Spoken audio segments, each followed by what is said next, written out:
সমস্ত রকমের competitive exam অর্থাৎ WBCS, PSC, bank, rail, police এই সব রকমের পরীক্ষার জন্য মোট যে 12টি সাবজেক্ট থেকে কোশ্চেন আসে সেগুলি একসাথে পেয়ে যাবেন আমাদের কোচিং সেন্টারে। আমাদের এখানে বিভিন্ন রকম সাবজেক্ট বিভিন্ন রকম টিচারের দ্বারা পড়ানো হয়, অনলাইনে ভিডিও কনফারেন্সের সাহায্যে, তাও আবার মাত্র 350 টাকা প্রতি মাসে। তাহলে দেরি কিসের? এক্ষুনি কল করুন স্ক্রিনে দেওয়া নাম্বারে। এর সাথে সাথে আপনারা যদি বাড়িতে বসে স্পোকেন ইংলিশ শিখতে চান তাহলে সেই সুবিধাও আমাদের এখান থেকে পেয়ে যাবেন। মোট 100টি ক্লাস, প্রতিটি ক্লাসের জন্য আলাদা আলাদা পিডিএফ ফাইলে ম্যাটেরিয়াল দেওয়া হয় এবং প্রতিটি ক্লাসের মূল্য মাত্র 30 টাকা। এবার আসা যাক আমাদের ক্লাসের দ্বিতীয় অংশে। The High Priest of Rameshwaram Temple, Bakshi Lakshman Sastri, was a very close friend of my father's. এখানে ওয়ান ওয়ার্ডের মধ্যে প্রিস্ট মানে হচ্ছে পুরোহিত। এবার দেখি বাংলা মানে। রামেশ্বরম মন্দিরের প্রধান পুরোহিত বক্ষী লক্ষ্মণ শাস্ত্রী আমার বাবার খুব ঘনিষ্ঠ বন্ধু ছিলেন। Next line. One of the most vivid memories of my early childhood is of the two men, each in traditional attire discussing spiritual matters. এখানে vivid মানে স্পষ্ট ও attire মানে পোশাক। আমার ছেলেবেলার সবথেকে স্পষ্ট স্মৃতিগুলোর মধ্যে একটা হচ্ছে এই দুটো মানুষকে নিয়ে, দুজনেই পারম্পরিক পোশাক পরে আধ্যাত্মিক বিষয়ে আলোচনা করছেন। When I was old enough to ask questions, I asked my father about the relevance of prayers. এখানে relevance মানে প্রাসঙ্গিকতা। যখন আমি যথেষ্ট বড় হয়ে গিয়েছিলাম প্রশ্ন করার মতো, তখন আমি বাবাকে প্রার্থনার প্রাসঙ্গিকতা সম্পর্কে জিজ্ঞাসা করেছিলাম। My father told me there was nothing mysterious about prayer. বাবা আমাকে বলেছিলেন প্রার্থনার মধ্যে আশ্চর্যের কিচ্ছু নেই। এবার আসি নেক্সট লাইনে। Rather, prayer made possible a communion of the spirit between people. এখানে কমিউনিয়ন মানে আদান প্রদান। এবার দেখে নেওয়া যাক বাংলা মানেটা। বরং প্রার্থনা লোকজনের মধ্যে আত্মার যোগাযোগ গড়ে তোলে। Okay, next line. When you pray, he said, you transcend your body and become a part of the cosmos, which knows no division of wealth, age, caste or creed. এখানে ট্রানজেন্ড মানে ছাড়িয়ে যাওয়া, কসমোস মানে বিশ্বব্রহ্মাণ্ড আর ক্রিড মানে ধর্মমত। এবার দেখে নেওয়া যাক বাংলা মানেটা। যখন তুমি প্রার্থনা করো, তিনি বলেছিলেন তুমি তোমার দেহকে ছাড়িয়ে যাও ও একটা অংশ হয়ে ওঠো বিশ্ব ব্রহ্মাণ্ডের, যা ধন, বয়স, জাতপাত বা ধর্মমতের বিভাজন মানে না। Next line. My father could convey complex spiritual concepts in very simple down-to-earth Tamil. দেখো, এখানে কনভে মানে প্রকাশ করা আর ডাউন টু আর্থ মানে সাদামাটা। এবার দেখে নেওয়া যাক বাংলা মানে। আমার বাবা জটিল আধ্যাত্মিক ধারণাগুলি খুব সাধারণভাবে সাদামাটা তামিল ভাষায় প্রকাশ করতে পারতেন। Next line.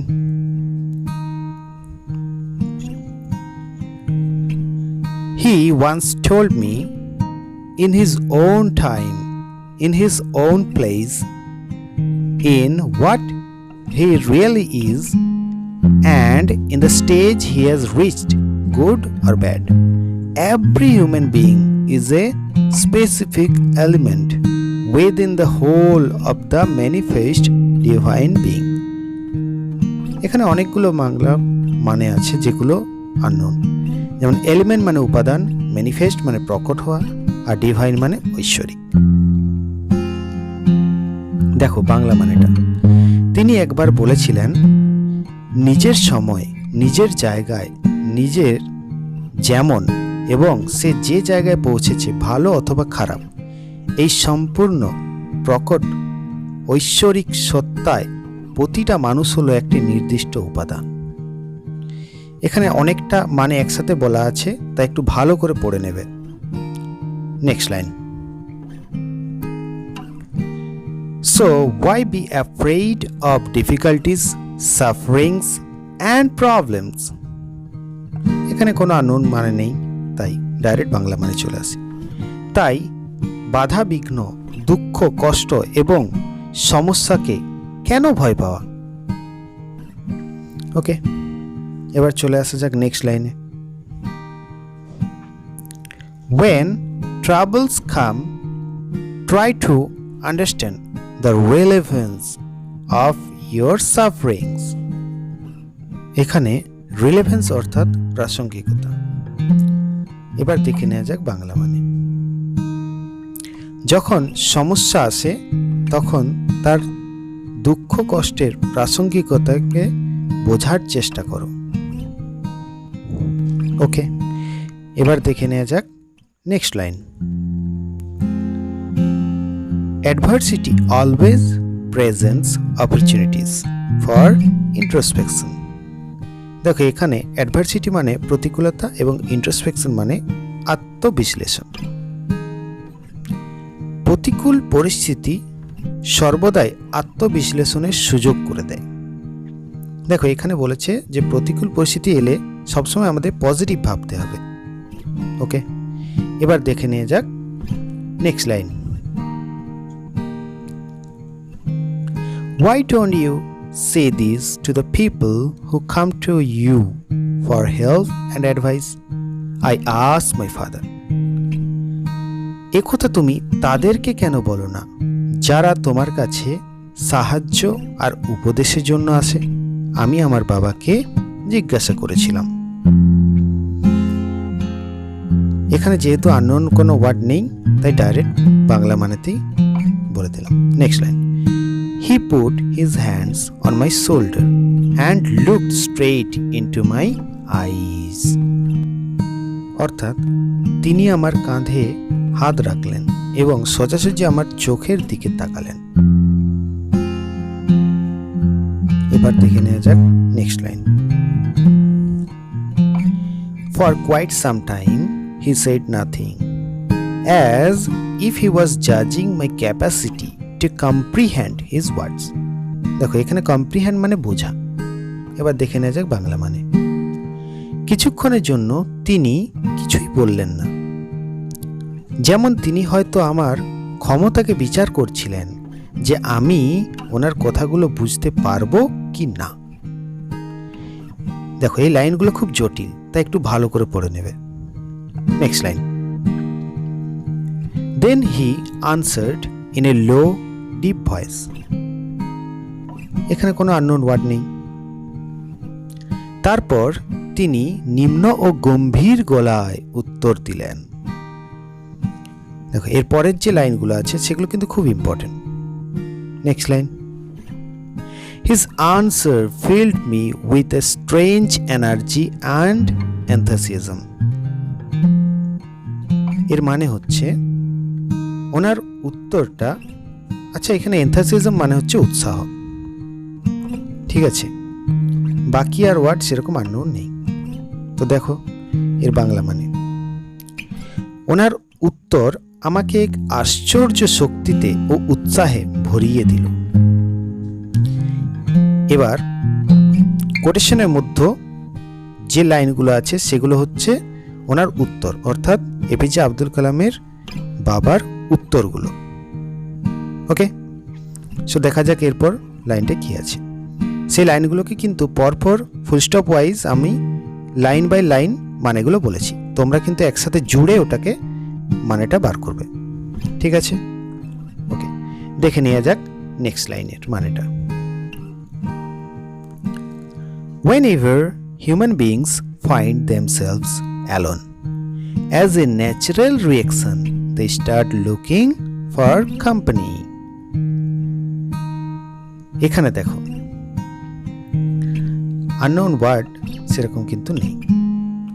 যখনই মানুষ নিজেকে একা খুঁজে পায় তখনই স্বভাবতই তারা একটা সঙ্গী খুঁজতে শুরু করে। ওকে, এরপর আমরা ডাইরেক্ট চলে আসছি নেক্সট লাইন।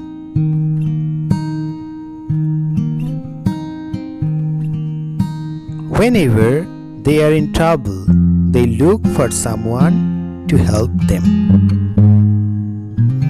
এখানেও যেহেতু সেরকম কোনো আননোন ওয়ার্ড নেই, তাই আমরা ডাইরেক্ট বাংলা মানেতে চলে আসছি। যখনই তারা বিপদে পড়ে তখনই তারা কারোকে খোঁজে তাকে সাহায্য করার জন্য। এই লাইনগুলোকে কিন্তু একসাথে জুড়ে নিয়ে পড়বে,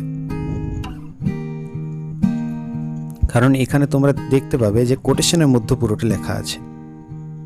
ওকে, দেখে নেওয়া যাক next line. Whenever they reach an impasse, they look to someone to show them the way out. এখানে আননোন ওয়ার্ড বলতে একটা আছে ইম্প্যাসি। দেখো ইম্প্যাসি মানে হচ্ছে অচল অবস্থা। এবার দেখা যাক বাংলা মানে। যখন তারা কোনো অচল অবস্থায় পড়ে তখন তারা কাউকে খুঁজে তাদেরকে রাস্তা দেখানোর জন্য। অর্থাৎ এখানে বলতে চেয়েছেন যে যখন তারা মানে অ্যাকচুয়ালি দেওয়ালে পিঠ ঠেকে যায় তখন তারা কারুকে খোঁজে তাদেরকে উদ্ধার করার জন্য। Okay, next line. Every recurrent anguish, longing and desire finds its own special helper. এখানে যে ওয়ার্ডগুলো আছে এই ওয়ার্ডের মানেগুলো ভালো করে দেখবে। যেমন প্রথমে আছে রিকারেন্ট। রিকারেন্ট মানে হচ্ছে পুনরাবৃত্ত। অ্যাঙ্গুইজ মানে তীব্র যন্ত্রণা, লঙ্গিং অর্থাৎ আকাঙ্ক্ষা এবং ডিজায়ার অর্থাৎ অভিলাষ। তাহলে এইটুকু লাইনের মধ্যে এতগুলো আননোন ওয়ার্ড। এই আননোন ওয়ার্ড যেগুলো সেগুলো তোমরা মুখস্থ করে নেবে বানান সমেত, তাহলে পরবর্তীকালে পড়তে সুবিধা হবে। ওকে, দেখে নেওয়া যাক বাংলা মানেটা। প্রত্যেকটা পুনরাবৃত্ত যন্ত্রণা, আকাঙ্ক্ষা ও অভিলাষ নিজেদের সাহায্যকারী খুঁজে নেয়। অর্থাৎ যখনই আমাদের মধ্যে কোনো রকমের যন্ত্রণা আসে, আকাঙ্ক্ষা আসে বা অভিলাষ আসে, তখন সেই সমস্যাটাই কিন্তু তার নিজের সমস্যা থেকে বেরিয়ে আসার পথটা খুঁজে নেয়। কে তাকে সাহায্য করলে সেখান থেকে বেরিয়ে আসা যাবে সেই উপায়টা কিন্তু সেই সমস্যার মধ্যেই লুকিয়ে থাকে। ওকে, চলে আসি নেক্সট লাইনে। For the people who come to me in distress, I am but a go-between in their effort to propitiate demonic forces with prayers and offering.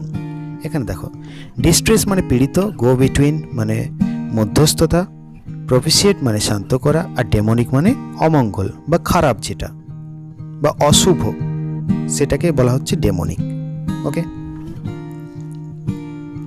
দেখে নেওয়া যাক বাংলা মানে।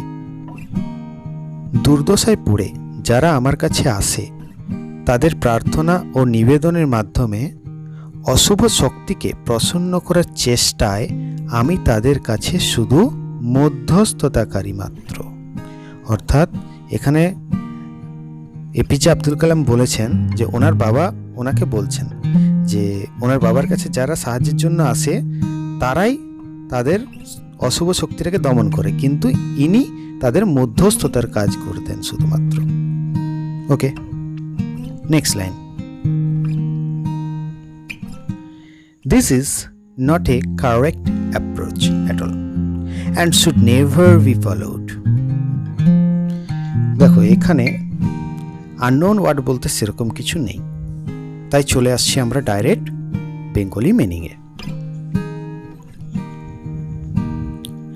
এটা কখনোই একটা সঠিক পদ্ধতি নয় এবং এটা কখনোই পালন করা উচিত নয়।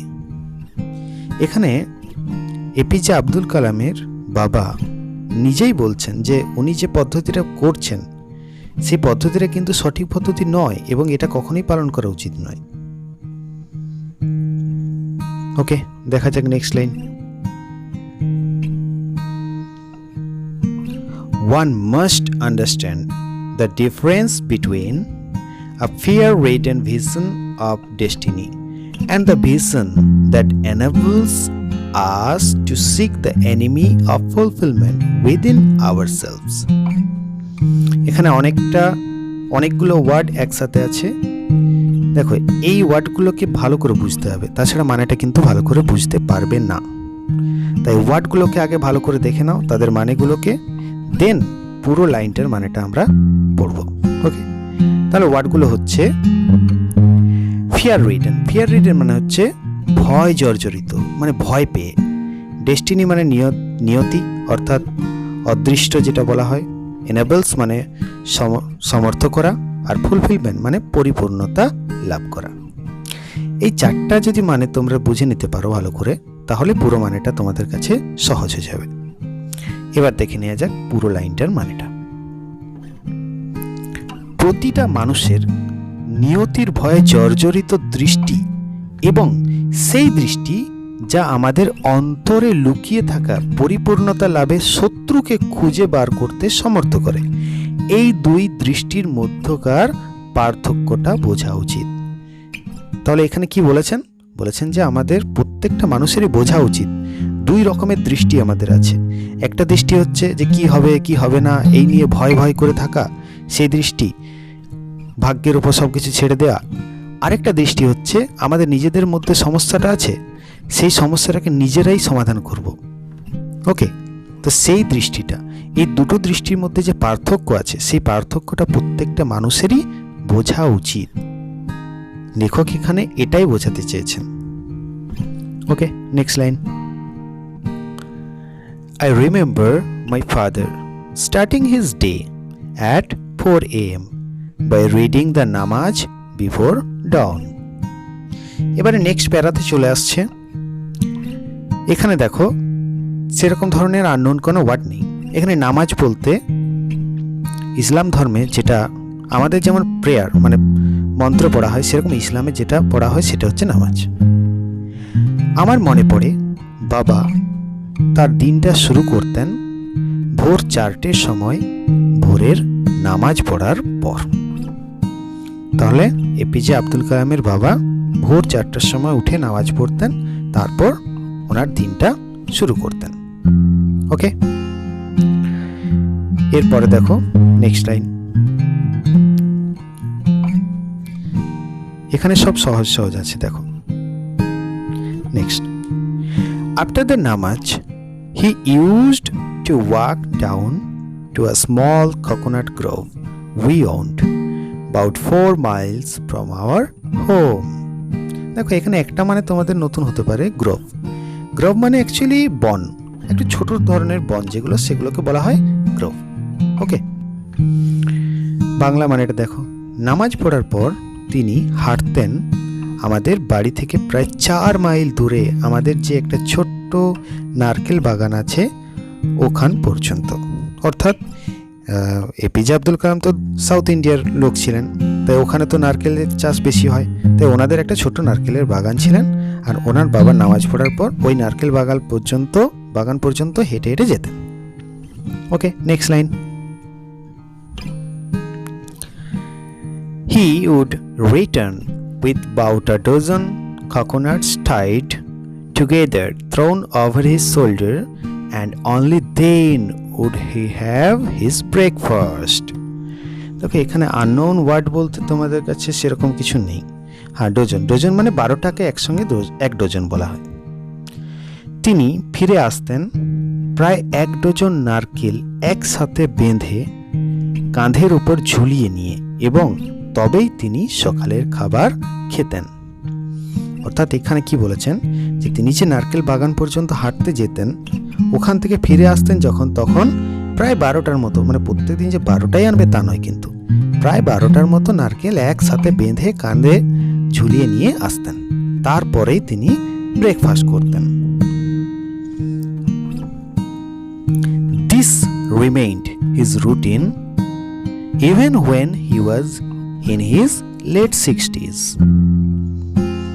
দেখো, একটু আগে যেটা বললাম যে ভোর 4টায় উঠে নামাজ পড়া, তারপর সেখানে বেড়াতে যাওয়া, হাঁটতে যাওয়া, এটাই ছিল ওনার রুটিন। এমনকি ওনার 60 বছরের পরেও পর্যন্ত, 60 বছরের ঊর্ধ্বে যখন বয়স হয়ে গেছে, তখনও কিন্তু রুটিন ওনার সেম ছিল। এনার কাছ থেকে আমরা অনেক কিছু শিখতে পারি কিন্তু। ওকে, নেক্সট লাইন দেখা যাক। I have throughout my life tried to emulate my father in my own worlds of science and technology. এখানে এপিজে আব্দুল কালাম বলছেন, আচ্ছা তার আগে কয়েকটা ওয়ার্ডের মানে বলে দিই। এমিউলেট মানে হচ্ছে অনুকরণ করা, মানে কোনো কিছু সেম টু সেম পালন করা, সেটাকে বলা হচ্ছে অনুকরণ করা। দেখো, আমার সারা জীবন ধরে আমার নিজের বিজ্ঞান ও প্রযুক্তির জগতে আমার বাবাকে অনুকরণ করার চেষ্টা করেছি। এখানে লেখক কিন্তু ওনার বাবাকে অনুকরণ করে ওনার নিজের লাইফে চেষ্টা করেছেন, ওনার নিজের সায়েন্স অ্যান্ড টেকনোলজির যে লাইফ, সেখানে কিন্তু ওটা চেষ্টা করেছেন। Okay, next line. I have endeavored to understand the fundamental truths revealed to me by my father and feel convinced that there exists a divine power that can lift one up from confusion, misery, melancholy and failure and guide one to one's true place. দেখো, এখানে যে লাইনটা আছে, এই পুরো লাইনটাতে কিন্তু অনেকগুলো unknown word আছে। যেমন মেলানকলি, তার আগে আছে এন্ডিভার অর্থাৎ প্রচেষ্টা করা, মিসরি অর্থাৎ দুর্দশা, আর মেলানকলি অর্থাৎ বিষণ্ণতা। দেখো,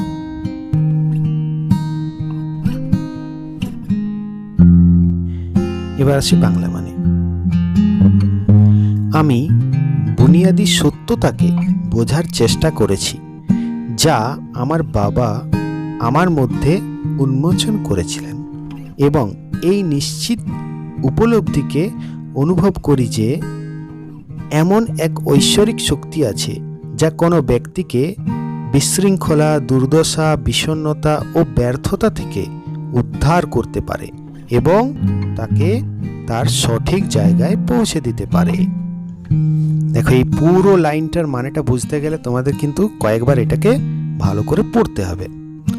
তো তোমরা ভিডিওটাকে পজ করে এটা ভালো করে লাইন বাই লাইন পড়ে পড়ে ইংলিশের সাথে বাংলার মানেটাকে মিলিয়ে মিলিয়ে পড়ে নিতে পারো, তাহলে তোমাদের কাছে এটা সহজ হয়ে যাবে। ওকে, এবার এটা পড়ে নেওয়ার পর দেখে নেওয়া যাক নেক্সট লাইন। দেখো, next line. And once an individual severs his emotional and physical bond, he is on the road to freedom, happiness and peace of mind.